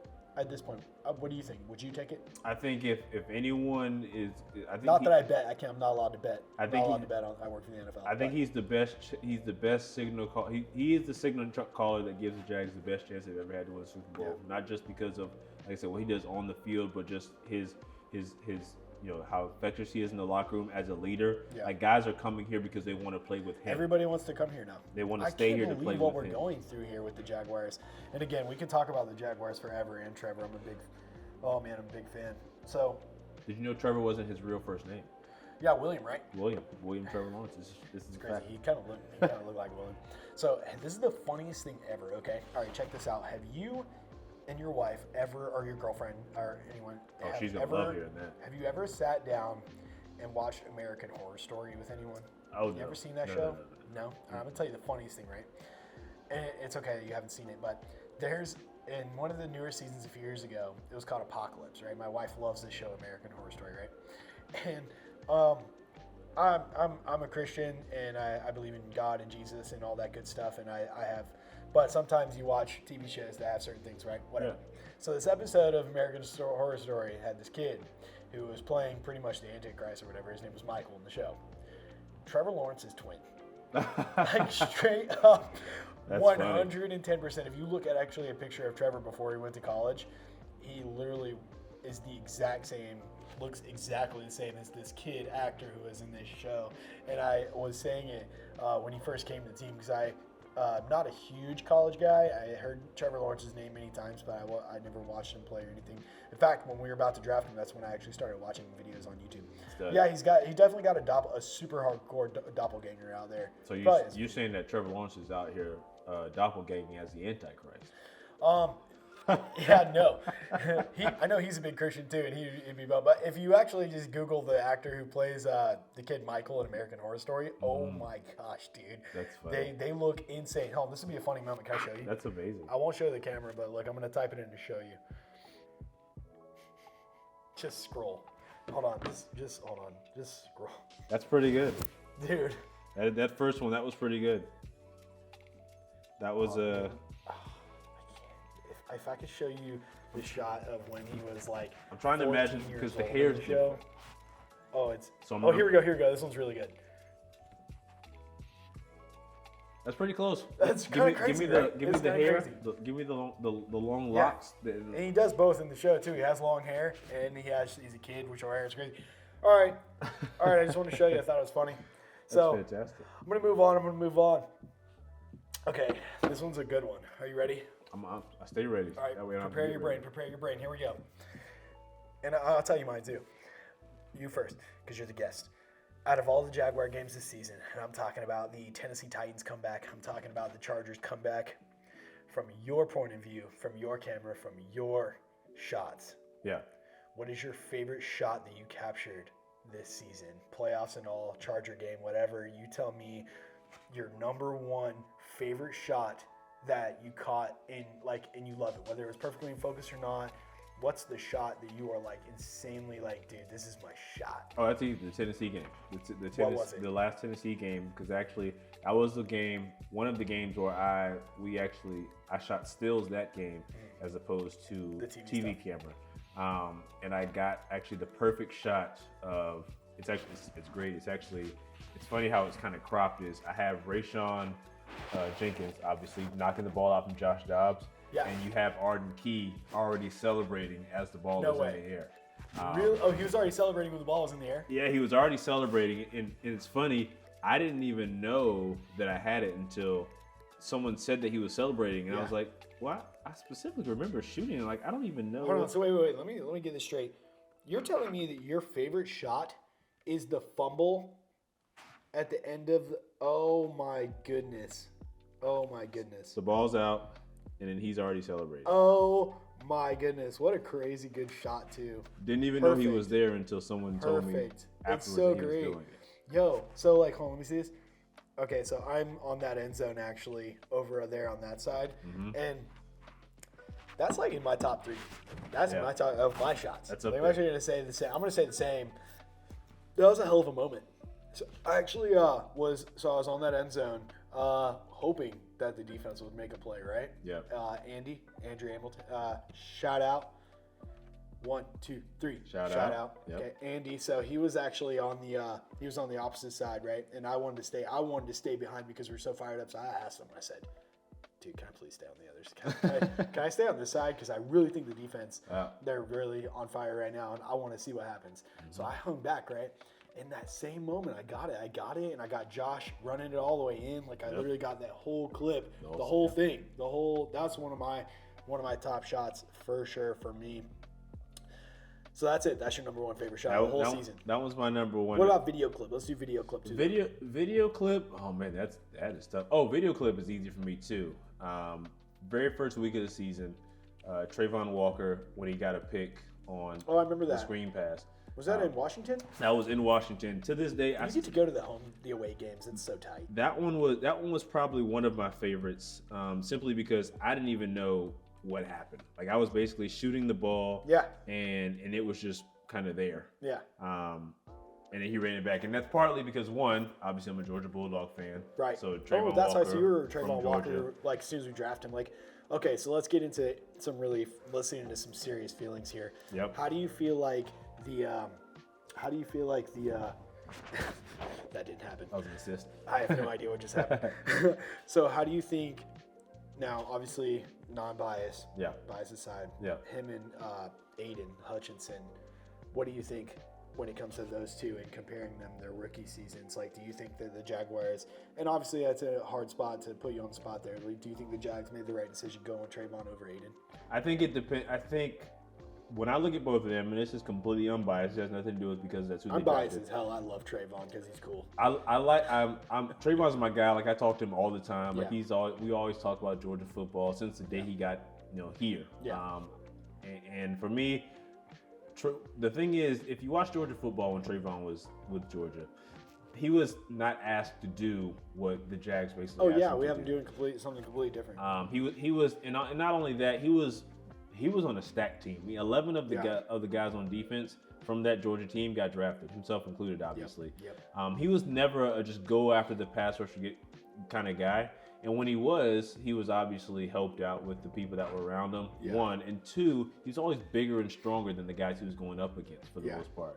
And I think when he's drafted in the NFL, if you're asking me who's a better athlete overall, I'm going to say Trayvon's a better athlete. If you're asking me who was the more NFL ready, bona fide, Dynamic, put your hand in the dirt, go get a pass rusher, I would probably say Aiden just because that's exactly what he had to do at Michigan. Right. It was him and Ojabo on the other side. He was go get the quarterback. He had to be the guy. Yeah. I think Do you think Trayvon will like grow into it? I think so. I mean, I think it's funny how people say like you were drafted to rush a passer, but you have to learn how to rush the passer, and you do. Coming in the NFL, it's different. The guys are bigger, they're more athletic in the NFL. Obviously, he came from the SEC, so he's used to playing the top tier talent in the country. But at the end of the day, like even the games when I'm on the field I'm watching Trayvon get chipped by or he's getting held or whatever, and these are things that he may not have had to deal with at Georgia because he was not always like, oh, we have to stop this kind of guy. He has a lot of energy. He had a couple flags. He does have a high motor, and I just remember during the season even talking to him, he was saying like like it's just like in our interviews, it's all of us, you're just kind of saying like you just got to these are things that when you see him, you got to learn from him. You learn from the mistakes, and Do I think he underperformed a little bit? Honestly, I would have to say yes, because I know there were positions where I saw him either get himself out of position. I think there was a lot of times when he was in position to make the play, and he even said himself, it's not just about being in position to make the play. Yeah. You got to make the play. I actually think he's just nervous this year. I don't think it's nerves, man. I think it's legitimately just being asked to do something that you weren't. And obviously, look, the guy's an athletic freak. Being asked to do something consistently that is different than what you have been doing. Yeah. It was just an adjustment, and I have no doubts that he's like in the lab working this summer, and he'll come back. Now, is he coming back to give have a 13.5 sack year? I mean, heck, you hope so. That'd be crazy. But just being more of an impactful player. I mean, he'll tell you himself, like he definitely feels like he underperformed, and he's said it on numerous occasions. Like, they drafted me number 1 overall, and they drafted me to make the type of plays the number 1 overall pick makes. He did free up Josh a lot. He did, and honestly, even Josh, man, both of those guys on the edge, like they left a lot of plays out there. They made some plays. We definitely need to get to the quarterback, but those guys are monsters. They definitely have the ability to do so. Will Josh be around here long to continue to show his build of one of the best pass rushers in the NFL? We don't know. I don't know. But I love talking about football. We can keep talking about football as much as we can. You know what?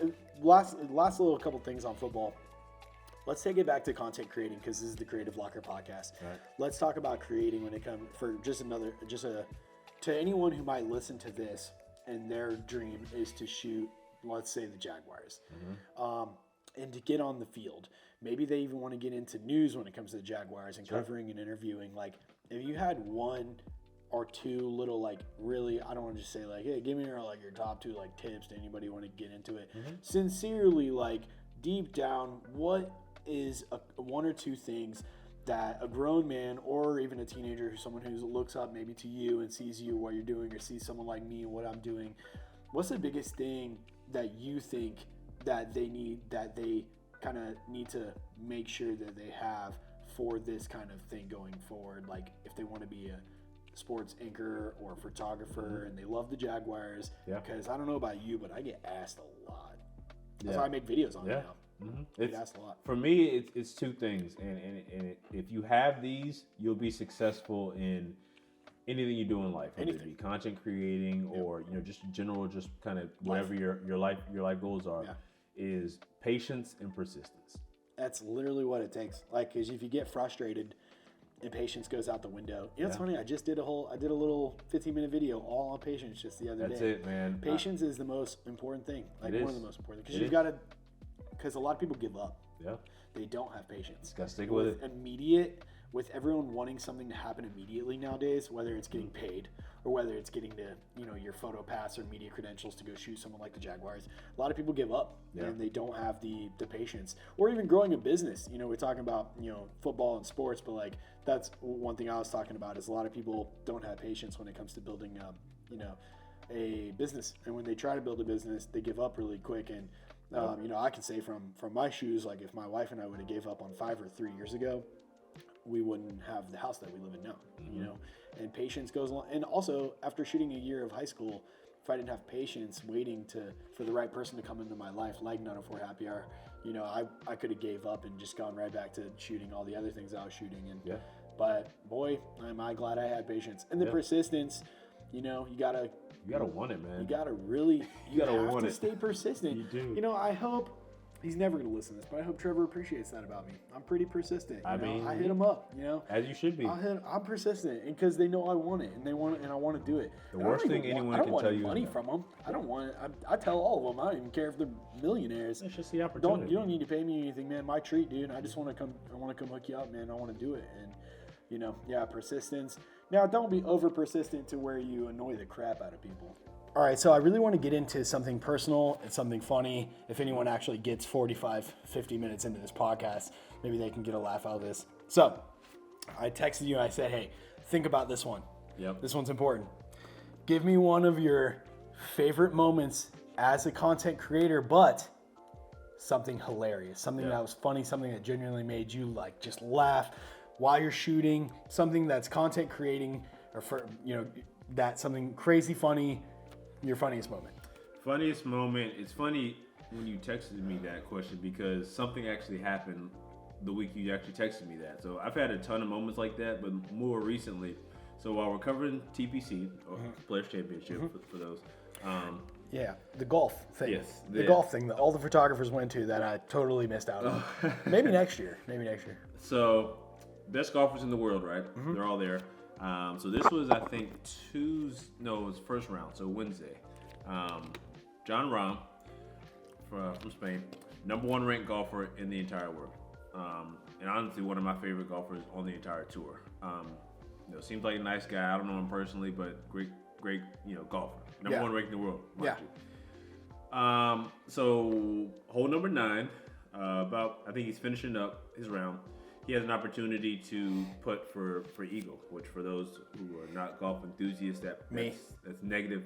That's -2. That's basically 2 strokes under. Is that good or bad? That's great. Because he want to have the lowest score possible. Okay, okay. So that would give him -2 from his original score. Nothing about golf. We got you. We'll take care of that. Right. So he goes for the putt, and it would have been great for him because he wasn't playing his best. It would have been a great way to end his round. Right. Well, he putts it, and it basically rims out the hole. It's like it goes in and out. Keeps going.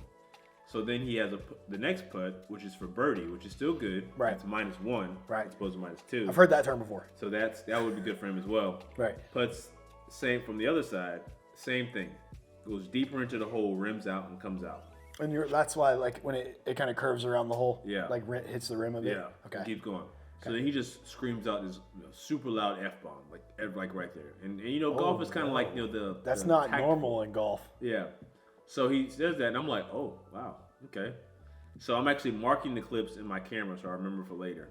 And I look in between my fingers, and I see him staring at me. So he's literally looking at me. Right. And so I see him, he sees me, And so I reach over to the camera kind of discreetly, and I start recording. I zoom right into him as tight as I can. He's looking dead at you. He's looking me dead in the camera. Oh my God. And he's telling me to point. He's pointing to the next golfer, which is Rory McIlroy, who's right. Not a nobody in the world of golf, right. but he's having a terrible round, terrible hole. So I'm like, well, I'm not shooting him. I'm shooting you. So I'm literally shooting John Rahm, looking at me dead in the camera, and he's pointing like he's not saying it. He's just pointing, saying like, go over there, like shoot over there. Yeah. And he just does it twice. So then he just starts staring at me. Yeah. Just staring into the camera. And I'm like, well, I'm not moving. So I just kind of hang there, and he's literally staring at me. Oh my God, dude. He doesn't blink. Oh my gosh. About a good solid minute, and he just stares. Oh my gosh. The entire time. He's just staring you down, dude. Just staring at me. Oh my gosh. So it was me and a photographer from another station that were shooting this at the same time. So he shoots. So when he sees him pointing, well, he clicks off like, oh, I don't want to. He got to him. Yeah. For me, I mean, that's the guy that screamed the F-bomb. Yeah. So that was him staring. It was right after he did that. Yeah, it was right after. So he did something and he screamed the F-bomb real loud. He was frustrated. He knows he was frustrated. Yeah, for sure. Yeah. So he knows that you were shooting him though, and then he looks at you. Well, and then it's a stare down. From what I've heard about him is he doesn't like being the center of attention of like that. Yeah, and he was literally like, "Yo, film that guy." So yeah, he was telling us to shoot what he's doing, not just shoot him. Right. Which, when you think about it, is like very unselfish. But it made for a great moment. Oh my God! Because that was the first round, and then he withdrew after that round. He didn't play the second round.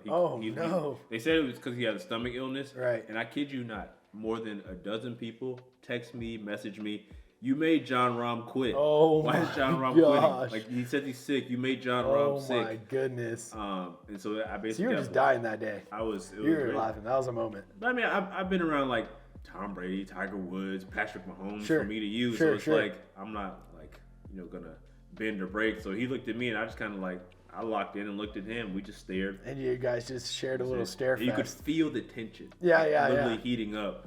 Were you trying not to laugh? No, I didn't. It wasn't. It was at that point. At that point, it was pride. It was like me versus you. It's like, me versus you at the moment. You put your drawers on the same way I do. Oh my God. It's mano a mano right That's here. Amazing. But that was by far one of the That's awesome. That was a good moment for me. I love it. I love that. I mean, how many people can say they pissed off the #1 ranked golfer in the world? Right. Thankfully, I haven't pissed off anyone yet. I don't think. But man, that's hilarious. That was it. He's literally standing there, just like, "Yo, stop filming me, dude. Film that guy. Yeah. Hello, this way." And you're just like, he didn't blink. Nah, dude. I didn't blink. I'm on you, brother. That's it. It's me and you, baby. I'm locked in. Yeah. That's hilarious. Yeah. I love it. That's a good story. You got any football? You got any football funny moments? Just right off the top of your. Football. Anything like just right off the top of the dome, right? I know you had time to prep that one up. Man, football anything moments, just silly. They're all kind of funny, honestly. I mean, there's been times when I've had people in the locker room like throw stuff at us.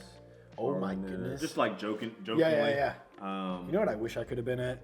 I wish I could have been at one of the Chief games where like Jackson Mahomes was doing something really silly, because that honestly would actually make me laugh in real life. Like if I was actually watching Jackson Mahomes do a TikTok in real life, I'd probably laugh the rest of the day. Yeah. That's just my personality, though. I'd probably just be giggling the rest of the day. Yeah. Exactly. That's a good story. Thank you for sharing that. Yeah. That's awesome. I know you had some prep time on that.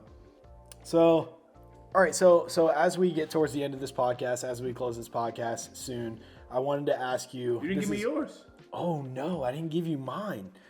Oh, man. See, I didn't prep time think about this at all.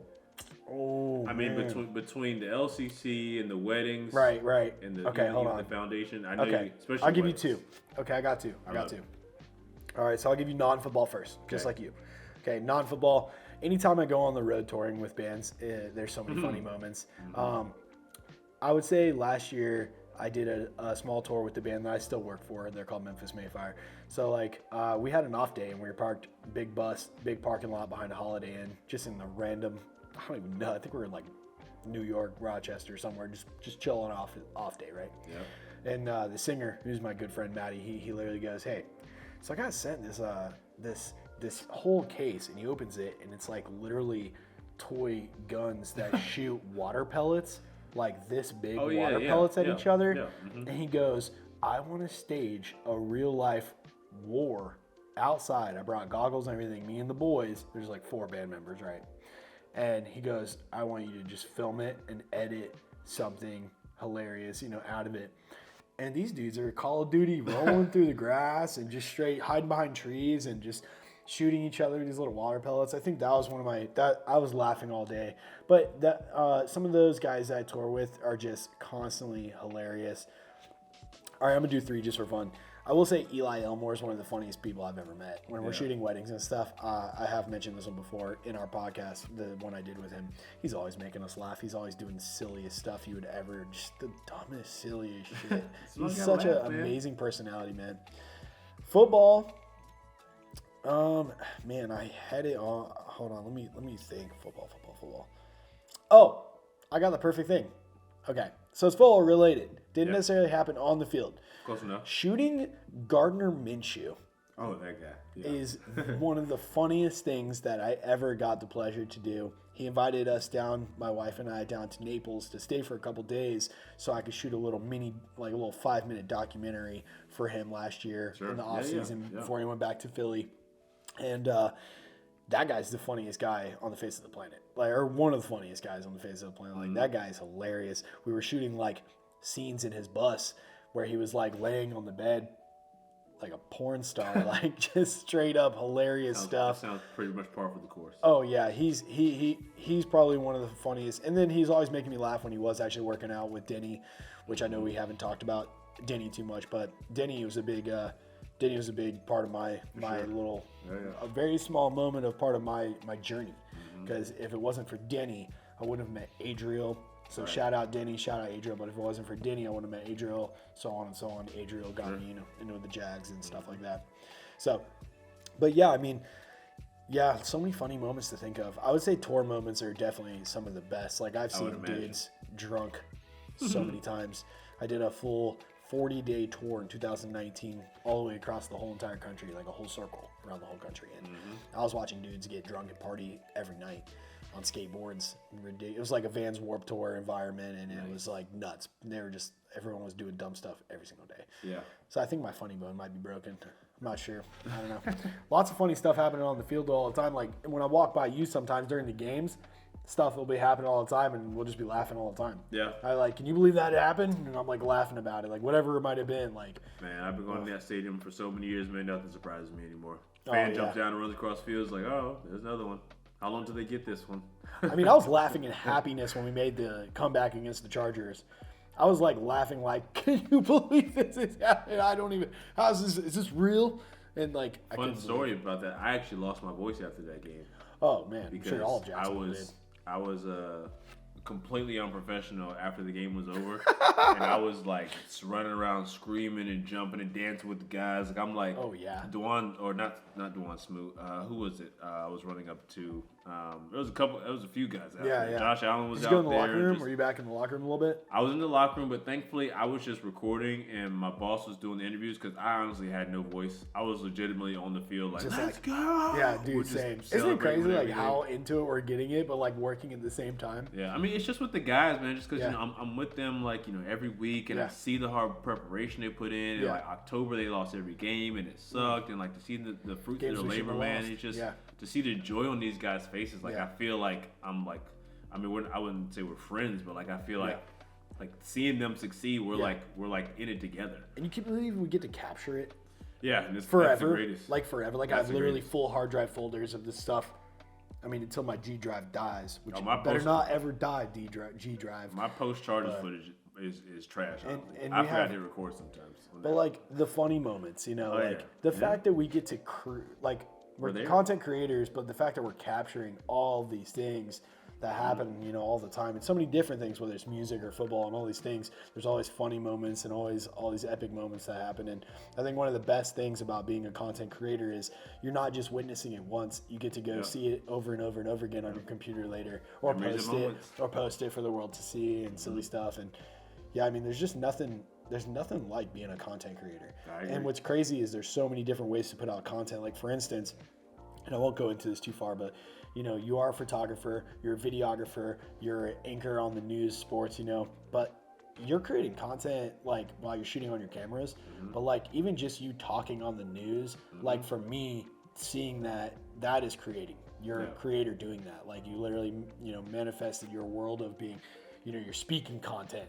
It's other people consuming it. So like content is just, it's such a broad thing nowadays when you hear the word content, and it's like one of the most important things in 2023 and the years, recent years and going forward. It's crazy how important it is. It's one of the most important things in our world. I tell people every day, like, it's never too late to get into content creating either. Like, a lot of people are terrified of joining, YouTube or the podcast world. Like I'm, like, hey, I don't really care if this ever goes anywhere. I just really have done so many things in my photographer career now in the past 8 years that I watch all these podcasters and I watch all these Jaguar YouTubers like, Jen Jag and all these guys out there doing it, and you even doing your thing. And it makes me want to create content that's not from behind the camera because everybody knows my skill. Everybody knows my hustle. Everyone knows my work ethic. Everyone knows me for, be the content creator that I am. But I wanted to create a different kind of content. I wanted to talk because I talk a lot. So I wanted to talk and do podcasts. So this is what's next is in the field of creating.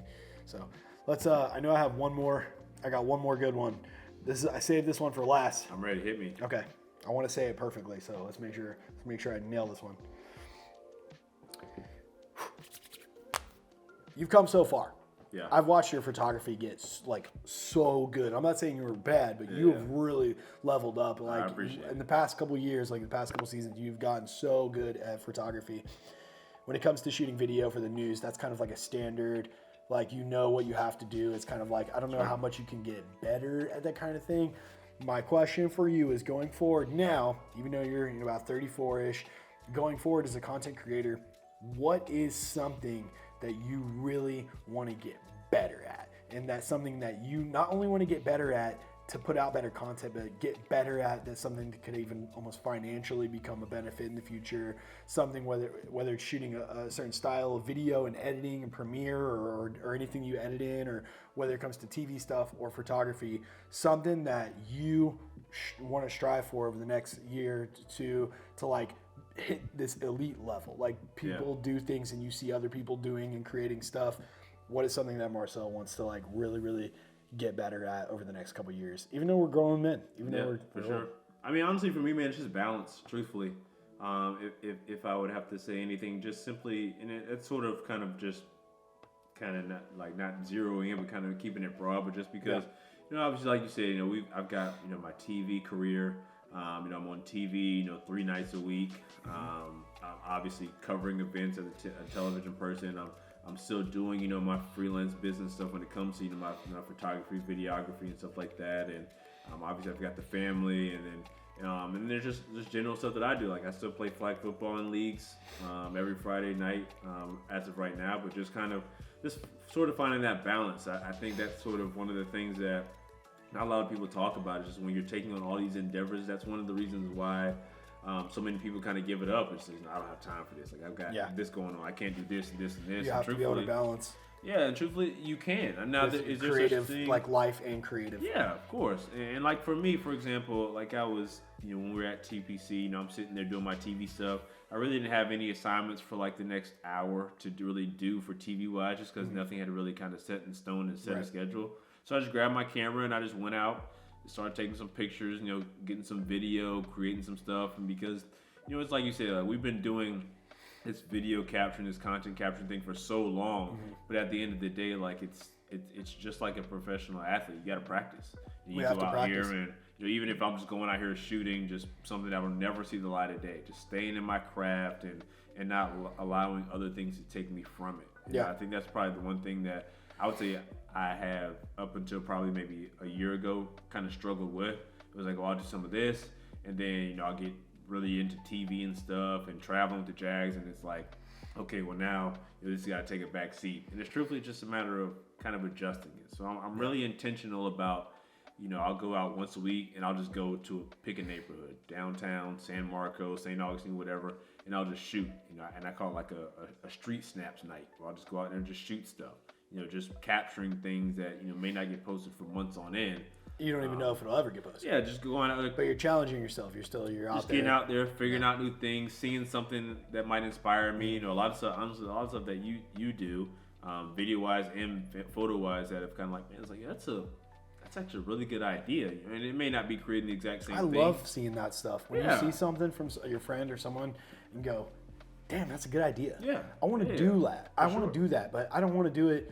I don't have to, obviously indirectly copy and do the exact same thing, but that's such a good idea that we can take our own vision to it and create our own version of, listen, there's a million people taking pictures of Tom Brady or Trevor Lawrence, or whatever, anything. I'm at this point where I believe everything's been done. Everything's been shot. Yes. How can you do it a little differently? How can you be special? And then not just, creating something differently, but it's part of you, like in the content, it almost is like linked to you as a person. Yeah. So it's like a ton of people take Trevor shots, but you could like look at a Trevor shot. At least I like to hope now. You can look at a shot and go, Milena took that shot, or Logan took that shot, or Aaron took that portrait. You can almost look at people and it's like a connection of who they are, their style, their vibe, everything about them. It shows through the pictures, through the work, through the video clips. Everyone's got their different styles. Balance is really important. Yeah. Balance is important. I'm at a point right now where I have weddings. I have the full-time Amazon video through Fiverr content, which is our full-time career that I don't actually talk about and promote enough. I want to start doing it. And then I have football, and then I have music, and I have all these things. And to find, I don't have kids yet, but to really find the balance to actually generate an income from all of these things has been a big challenge for my wife and I over the past couple of years. And I think now I'm finally getting to a point where I can balance these things just enough perfectly, to where I like them, where I'm not trying to add something else now. I have the main things that I love doing that creates an income. So I understand balance. Yeah, I definitely understand it's really important. For sure. Absolutely. Well, dude, thank you so much for being on this podcast, man. Oh, man, of course, man. I told you, man, anytime. We've been talking about it for a while, and I'm glad we were able to get it done. You're an amazing content creator, bro. I learn from the best. Yeah, and you've been doing it for a long time. I didn't know you've been doing it for all these years. We have seventh grade, sixth grade. Yeah, just in obviously different mediums, different ways, and just kind of picked it up way earlier than me. I didn't pick up my first camera until I was 26, and 26 to 34. I never ever thought the camera would take me where I am. And it's crazy because like I was a musician growing up, and I wanted to literally be Travis Barker. I was a drummer growing up. I played in church. A lot of rhythm and music flowing through my veins. But I always wanted to like become a rock star growing up. That's my biggest dream. And it's funny because the second I actually realized that the camera was that's what God really wanted me to pursue, I ended up becoming a better person on the inside, at heart. I ended up chasing it with way more seriousness and passion. It wasn't like my God-given talent. It was something I had to learn. It was something that I had to, And over time, I think that now I almost feel more like I'm where, like I say, I'm a rock star, but I'm going to say I'm way more where I dreamed of being now as a photographer than I ever feel like I was ever meant to be, actually trying to be like a musical rock star and stuff. Yeah, that'll happen. You just never know. You never know like the path that God can put you on. I 100% agree. When I slowed down the photography and pretty much dove deep into news or sports news, I didn't think that this passion would be fueled the way it is now. So. Yeah. Well, I'm stoked to see you continue to level up. I want to see you pick up a little side camera. That way, while you're like shooting like this, you have your right hand above the big camera, right? And you can literally go like this. You can literally go like this. It's boop. It's tough. I've only done it once, but we're finding different ways to make it happen though. So no finish line, no all gas, no brakes. I'll do one gear shout out for this. I just picked up this new lens, right? A couple of the photographers out there have this lens. If you do end up getting a Canon mirrorless, it's featherweight. I would go grab it upstairs right now, but we're about to end this podcast. This thing is so light. It's a 135 millimeter, 1.8 lens, Canon lens, right? It just came out. It's brand new. 135, 1.8, amazing lens, right, for Canon mirrorlesses, and it's freaking weightless. So you could have your heavy stuff on you, and you could literally grab it and take shots, portraits of whatever, even like at 135 millimeter. That's really good. And then I crop in almost 50% on 85 photos. Right. So a 135 millimeter, man, I'm going to be cropping in on those. And it's 1.8, not even like a 2, it's a 1.8. Logan's already got it. A lot of the big guys got it. I picked it up Can't wait to use it.